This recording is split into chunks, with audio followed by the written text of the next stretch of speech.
खबरों में आगे बढ़ते हैं। मुख्यमंत्री पुष्कर सिंह धामी ने नैनीताल में 121 करोड़ 52,86,000 रुपए की लागत से 13 विकास कार्यों का लोकार्पण और शिलान्यास किया है, जहां इस अवसर पर विधायक सरिता आर्य, कुमायूं आयुक्त दीपक रावत और जिला अधिकारी ललित मोहन रायल सहित तमाम लोगों ने पुष्प गुच्छ देकर उनका स्वागत किया है।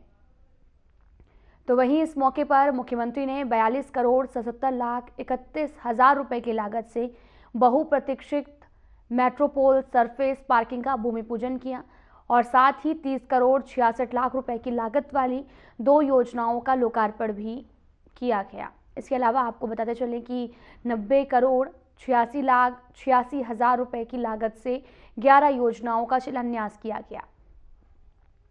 इस दौरान लोकार्पित योजनाओं में 29 करोड़ 16 लाख रुपए की लागत से सूखाताल झील को रिचार्जिंग जोन और टूरिस्ट डेस्टिनेशन पॉइंट के रूप में विकसित किया गया है।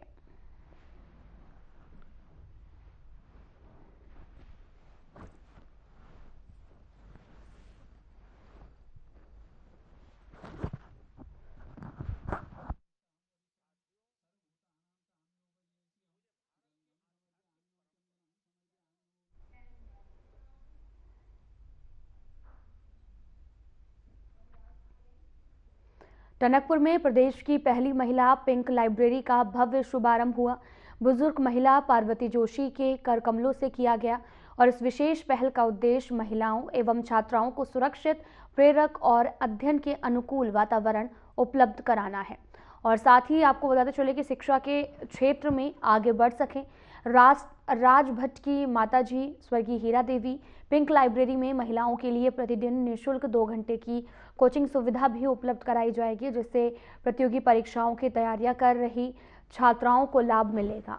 और साथ ही आपको ये बताते चलें कि आधुनिक संसाधनों से सुसज्जित इस लाइब्रेरी में अध्ययन सामग्री के साथ साथ मार्गदर्शन की भी व्यवस्था की गई है।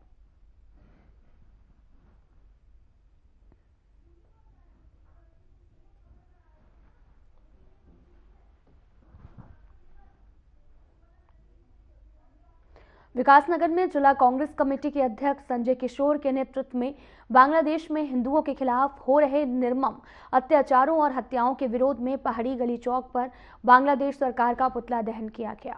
तो वहीं इस मौके पर संजय किशोर ने कहा कि बांग्लादेश के अंदर हिंदुओं पर लगातार अत्याचार हो रहे हैं और उनकी निर्मम हत्या भी की जा रही है, जिससे बांग्लादेश सरकार पूरी तरीके से इन अत्याचारों को रोकने में नाकाम दिख रही है।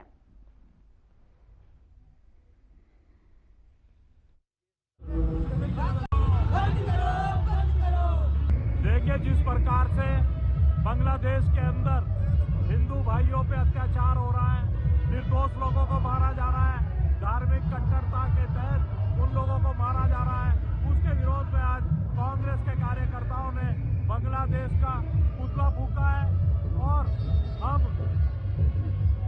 केंद्र सरकार से मांग करते हैं कि हिंदुओं की जो अत्याचार हो रहा है उस पर तुरंत संज्ञान लेके बांग्लादेश को चेतावनी देने का काम करे। वो जल्द से जल्द उन अत्याचारों को और निर्दोष हिंदुओं को जो कत्लेआम किया जा रहा है उस पर रोक लगाने का काम करे। बंद करो, बंद करो, बंद करो, बंद करो, बंद करो, बांग्लादेश मुर्दाबाद, मुर्दाबाद, मुर्दाबाद। हरिद्वार के लक्सर क्षेत्र में पेशी के दौरान हुए गोलीकांड को लेकर एसएसपी हरिद्वार ने सख्त कार्रवाई की है। पुलिस वाहन पर फायरिंग की गई। इस सनसनीखेज घटना में लापरवाही सामने आ रही है, जहां पर एक सब इंस्पेक्टर समेत 2 कांस्टेबल को निलंबित कर दिया गया है। और साथ ही आपको बताते चलें कि घटना 24 दिसंबर को उस समय हुई जब न्यायालय में पेशी के दौरान हथियारबंद बदमाशों ने गोलीबारी की है, जिसमें मुजरिम विनीत त्यागी घायल हो गया है। पुलिस ने त्वरित कार्रवाई करते हुए 24 घंटे के भीतर दोनों आरोपियों को गिरफ्तार कर लिया गया है।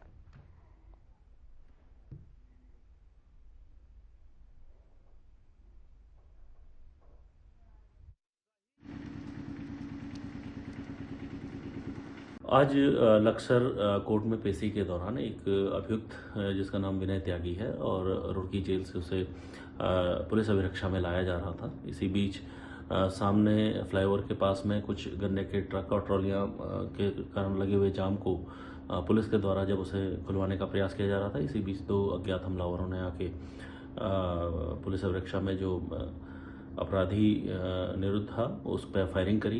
इसका नाम विनय त्यागी है। उस पर 2 गोलियां लगी हैं, 2-3 गोलियां। इनको तत्काल हायर सेंटर रेफ़र किया गया। मैं पुलिस के उस ड्राइवर की भी बहादुरी को दाद देता हूं। उसके द्वारा तत्काल मौके की संवेदनशीलता को भांपते हुए उसे तुरंत हॉस्पिटल ले जाया गया। इस बीच जो 2 हमलावर हैं उनकी चेकिंग के लिए हम लोग लगातार प्रयास कर रहे हैं और जल्दी ही हम लोग कॉम्बिंग कर रहे हैं। उसमें मुझे लगता है कि जल्दी उनकी हम अरेस्टिंग कर लेंगे। जो भी लोग इसके पीछे हैं, जो भी लोग ने ये घटनाक्रम किया है, उसको हम लोग चुनौती के तौर पर लेते हैं और जल्दी इसका हम खुलासा करेंगे। लक्सर थाना क्षेत्र में फ्लाईओवर के पास में अभियुक्त विनय त्यागी, जो न्यायिक अभिरक्षा में कोर्ट में लाया जा रहा था, उसके ऊपर जानलेवा हमले के 2 आरोपी जो उस समय कैमरे में भी कैद हुए थे। पुलिस लगातार इनका पीछा कर रही थी और आज एक महत्वपूर्ण सफलता हाथ लगी। कॉम्बिंग के दौरान पुलिस को दोनों ही अभियुक्त को पकड़ने में सफलता प्राप्त हुई है। प्रथम दृष्टया दोनों ही अभियुक्तों ने इस घटना को करना स्वीकार किया है। इसमें एक का नाम सनी यादव उर्फ सेरा है, दूसरा अजय पुत्र कुंवरपाल है। दोनों ही काशीपुर क्षेत्र के रहने वाले हैं और इनका पूर्व आपराधिक इतिहास भी हमारे संज्ञान में आया है।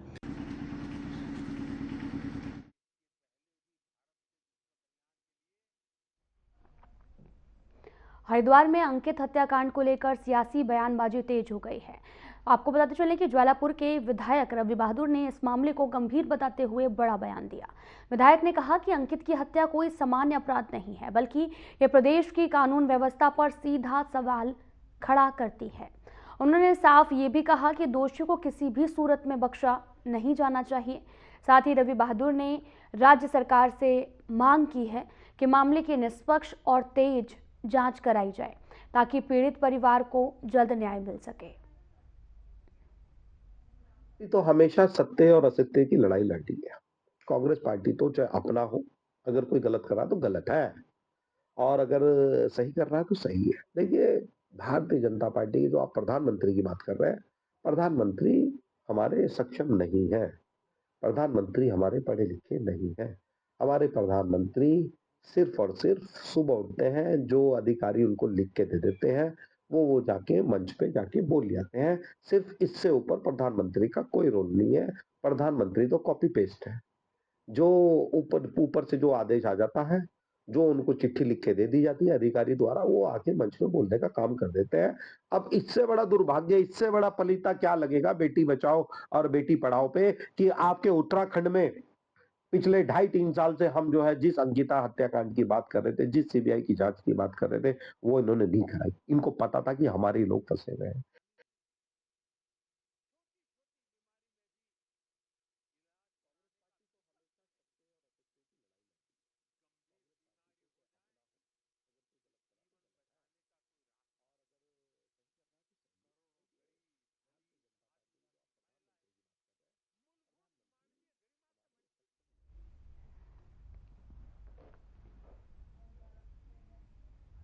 पटरी व्यापारियों का धरना प्रदर्शन 5वें दिन भी जारी रहा। धरने के दौरान एक महिला की तबीयत अचानक से खराब हो गई। वह बेहोश हो गई। उसे 108 एम्बुलेंस से सिविल अस्पताल ले जाया गया, जहां से डॉक्टरों ने उसकी हालत गंभीर होने पर देहरादून रेफर कर दिया है। महिला की हालत अभी भी नाजुक बनी हुई है और साथ ही पटरी व्यापारियों का ये भी कहना है कि वे अपनी मांगे पूरी होने तक धरना जारी रखेंगे। और इस दौरान आपको बताते चलें कि उत्तराखंड क्रांति दल, कांग्रेस पार्टी और साथ ही कई सामाजिक संगठनों का समर्थन मिल रहा है। प्रदर्शन को खत्म कराने के लिए भारी पुलिस बल धरना स्थल पर पहुंचा और लेकिन व्यापारी अपनी जगह से नहीं हटे। धरना स्थल पर अब तक कोई भी जिम्मेदार अधिकारी बातचीत करने नहीं पहुंचा है। आपको बताते चले कि जिससे व्यापारियों में काफ़ी ज़्यादा नाराज़गी देखने को मिल रही है।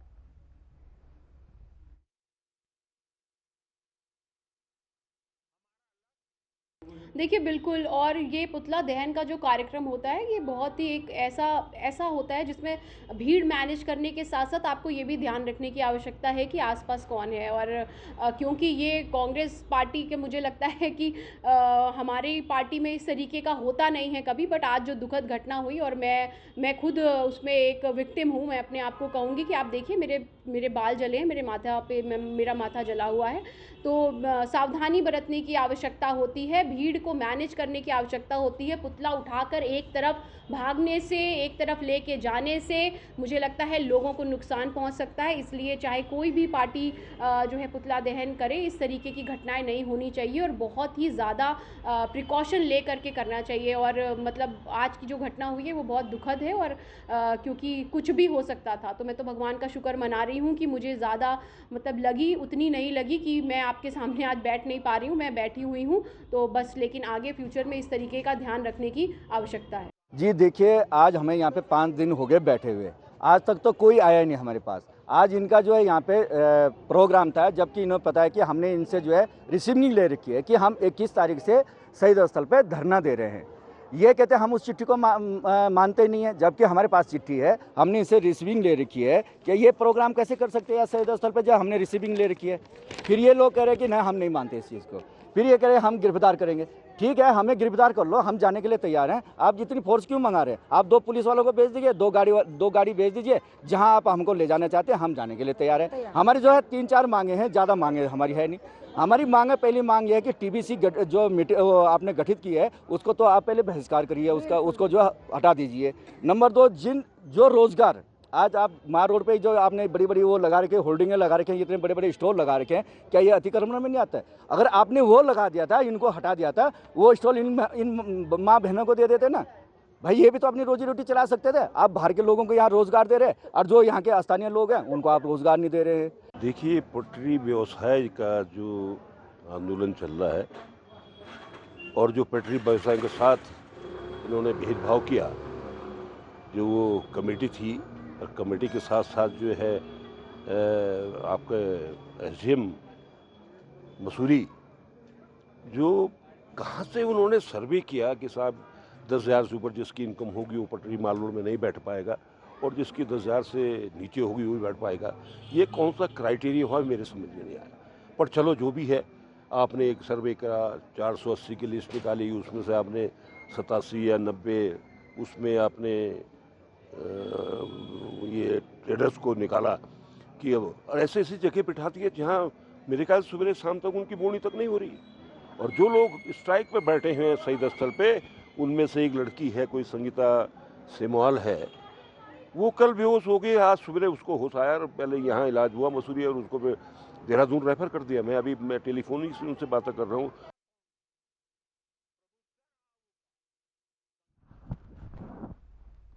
तो वहीं लालकुआ बंदूखता को राजस्व गांव बनाने की पुरानी मांग फिर से चर्चा में आ गई है। नेता प्रतिपक्ष यशपाल आर्य ने कहा कि बीजेपी सरकार ने चुनाव में लोगों से वादा किया था, लेकिन सत्ता में आने के बाद कोई काम नहीं हुआ। और साथ ही उन्होंने ये भी बताया कि राजस्व गांव का दर्जा ना मिलने से बंदूखता के हजारों परिवार बुनियादी सुविधाओं और सरकारी योजनाओं का लाभ नहीं ले पा रहे हैं। और साथ ही इसमें कई पूर्व सैनिकों के परिवार भी शामिल हैं। यशपाल आर्य ने यह भी कहा कि अगर कांग्रेस की सरकार बनी तो बंदूखता को राजस्व गांव का दर्जा मिलेगा और लोगों के अधिकार सुनिश्चित होंगे। उन्होंने चेतावनी दी है कि सरकार ने जल्द ही निर्णय नहीं लिया तो कांग्रेस इस मुद्दे को लेकर आंदोलन करेगी।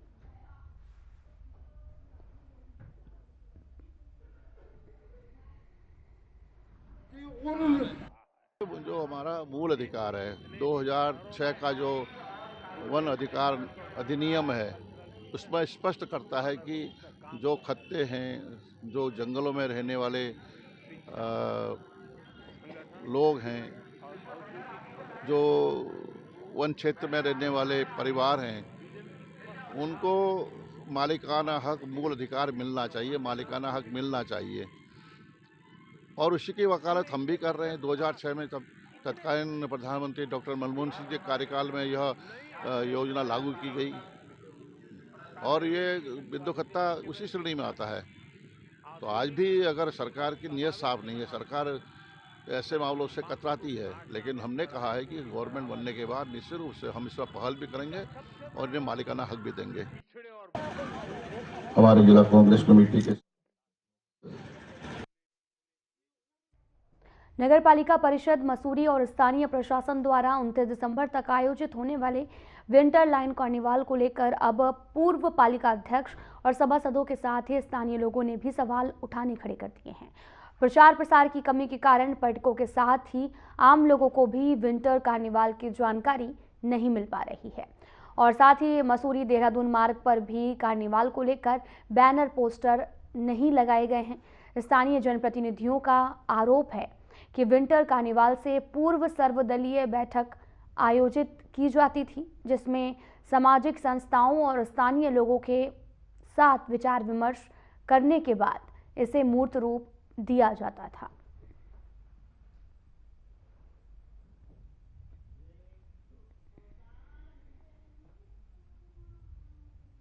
कार्निवल जो है, जो अब हो रहा है मसूरी में पिछले कुछ सालों से, मुझे सिर्फ खाना पूर्ति के नाम पर विंटर कार्निवल होता हुआ दिख रहा है। मैंने वो विंटर कार्निवल भी देखा है जब इसकी शुरुआत हुई थी और पालिका अध्यक्ष मनमोहन सिंह मल थे, और उस विंटर कार्निवल को करने के लिए दिल्ली, बम्बई, कलकत्ता ऐसे ऐसे मुख्य स्थलों पर प्रेस कॉन्फ्रेंस की गई और टूरिस्टों को आकर्षित करने के लिए कम से कम 3 महीने पहले से इसका प्रचार प्रसार हुआ। आज सिर्फ एक आध बैठक होती है, वो भी आनन फानन में होती है, जिनमें किसी भी मसूरी के जो स्थानीय राजनीतिक संगठन हो, चाहे सामाजिक संगठन हो, चाहे वो सांस्कृतिक क्लब हो, चाहे वो मसूरी में जो स्थानीय स्कूल हैं, या मसूरी के जो स्थानीय नेता हैं, पूर्व पालिका अध्यक्ष हैं, पूर्व सभासद हैं, पूर्व जिन लोगों का अनुभव है, उन लोगों को अनुभव साझा नहीं किया जाता। और रहा कार्निवल का, तो देखिए कार्निवल में उसकी रौनक कुछ और होती थी। हर छोटे बड़े कलाकार को, हर छोटे बड़े आदमी को जो है उसका आमंत्रण होता था, निमंत्रण होता था, राजनीतिक पार्टी को होता था। लेकिन किसी को भी इस बार जो है इस तरह का कोई इन्विटेशन जो है इस सरकार की ओर से, इस नगर पालिका की ओर से नहीं मिला। और ये भारतीय जनता पार्टी का अपना एक कार्यक्रम बनकर रह गया। सरकार के धन का दुरुपयोग जिस तरह से भी कर सकते हैं करेंगे, क्योंकि और जाएंगे देखेंगे तो पूछेंगे उनसे। तो यही मैं कहूँगा कि इनको जो है कोई मतलब जो है टूरिस्ट से नहीं है, और ये सिर्फ अपने मस्ती में मस्त है। और मैं जो हमारी पालिका की अध्यक्षता है उनसे भी यही अनुरोध करूंगा कि जो गलतियां ये आज हो रही हैं इनको भविष्य में सुधारें, और मसूरी शहर की प्रगति के लिए, ताकि यहाँ टूरिस्ट जो है यहाँ पर आकर्षित हो और मसूरी में लोगों का रोजगार व्यवसाय बढ़े। देखिए, जब भी हमारे टाइम पे कार्निवल का कार्यक्रम होता था तो जितने भी पूर्व के मेंबर हो गए, पूर्व अध्यक्ष हो गए, शहर के जो है सीनियर सिटीजन हैं, कई गणमान्य व्यक्ति जो होते थे अलग अलग संस्थाओं के, सबको निमंत्रण कार्ड दिया जाता था। पर इस बार पहली बार हमने ये देखा इस बोर्ड में कि किसी भी पूर्व के मेंबर को या अध्यक्ष हो, किसी को कोई निमंत्रण पत्र नहीं दिया जा रहा है। और शहर में चुनिंदा लोगों को, मेरे ख्याल से जो इस समय 2-4 व्यक्ति हैं जिनको इन्होंने निमंत्रण दिया होगा। कार्निवल का जो उद्देश्य था कि 2013 में दुनिया की सबसे बड़ी आपदा उत्तराखंड में आई थी, जिससे कि इस पूरे जो हानियाँ हुई, जनहानि हुई, प्रॉपर्टियाँ क्षतिग्रस्त हो गई, पर्यटक पूरा उत्तराखंड में नहीं आया। और दो मेन पर्यटक स्थल हमारे थे, मसूरी एंड नैनीताल, ये जीरो हो गए थे, क्योंकि जून के महीने में 16 जून की बात है, 16 जून को आपदा आई थी। तो हमने कहा तो इसको कैसे सर्वाइव करें, क्योंकि उस समय हम फेस्टिवल करते थे। तो माननीय बहुना जी ने हमको कहा कि भाई आप कार्निवल करिए और 1 हफ्ते का करिए, जिससे कि टूरिस्टों को एक मैसेज भी जाएगा कि सब उत्तराखंड सेफ है। हमने उसी बेस पे किया, और तत्कालीन समय में जो हमारे साथ पुरुषोत्तम जी, सोनिया जी थी, सीएम डीएम, बड़ा उत्साह के साथ जनता से मिल करके, नगर पालिका के साथ मिल करके इस कार्यक्रम को किया गया, जिसमें कि सभी जनता की भागीदारी थी, क्योंकि इस कार्निवल से सबकी रोजी रोटी का सवाल था। चाहे वो सड़क में बैठा हो व्यक्ति हो, होटलियर्स हो, ट्रेडर्स हो, घोड़े खच्चर रिक्शा जो भी है, आम पब्लिक को इससे बेनिफिट हुआ। कई वर्षों तो 5 साल हमने किया, उसके बाद किसी और ने भी किया, कुछ अधूरा है, कुछ छूट गया, कुछ कैसे हुआ। इस बार नया बोर्ड बना है तो कर रहे हैं। मेरे को बड़ा ताज्जुब हुआ कि कार्निवल का कल शोभा यात्रा निकलनी,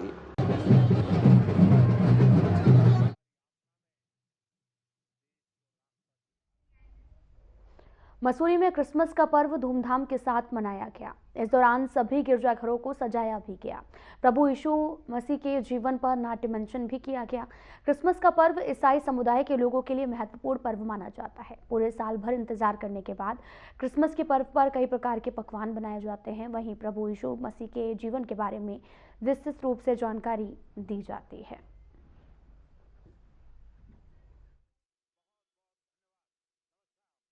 मेहरबानी और पहले तो आप सबको हमारी तरफ से मैरी क्रिसमस।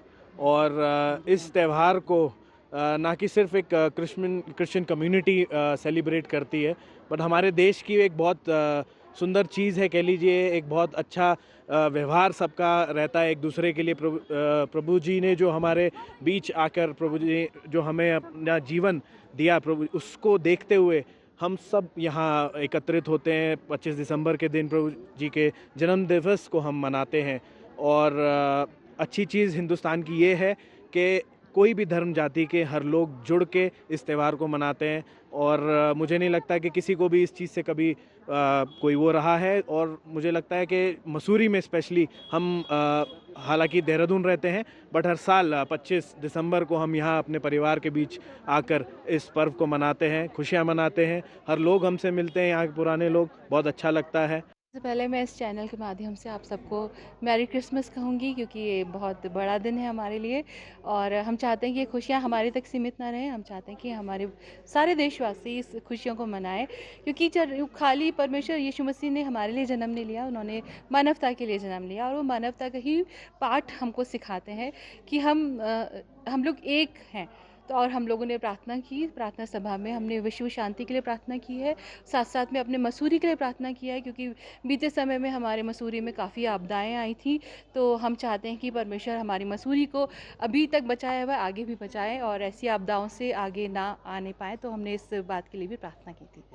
साथ में हमने अपने देश के लिए भी प्रार्थना की, ना केवल अपने देश के लिए बल्कि विश्व के देशों के लिए भी प्रार्थना की, क्योंकि इस वक्त काफ़ी त्रासदी, काफ़ी प्रॉब्लम्स में हमारा पूरा वर्ल्ड आया हुआ है। तो हमने ये भी प्रार्थना की है कि हमारा पूरा विश्व इन परेशानियों से बाहर निकले और एकता के सूत्र में, जैसे हम अभी तक पहले बीते समय में रहते आए हैं, तो आने वाले समय भी हम सारा विश्व, सारे संसार एकता के सूत्र में हम लोग बंधे। तो इसलिए भी हमने प्रार्थना की। आज का दिन क्रिसमस का दिन है और 25 तारीख, और ये हमारे प्रभु यीशु मसीह का जन्मदिन का दिन है।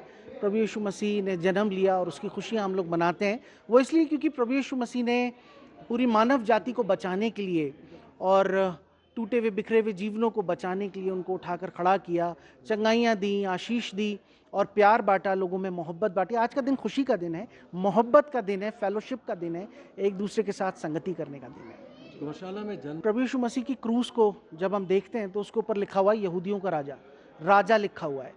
तो जब ये राजा की बात होती है तो राजा का राजमहल में जन्म होना लाजमी है, लेकिन राजा का जन्म गौशाले में हो रहा है का मतलब है ये प्रतीक है दीनता और नम्रता का, ये प्रतीक है हम्बलनेस का। तो क्रिश्चियनिटी कोई धर्म नहीं है, क्रिश्चियनिटी जीवन जीने का तरीका है, दीनता और नम्रता के साथ, लोगों के साथ मोहब्बत करना और लोगों के जीवनों को आशीष देना और उनके साथ मिल बांट कर एकता और मोहब्बत के साथ मिलकर मानवता की सेवा करना।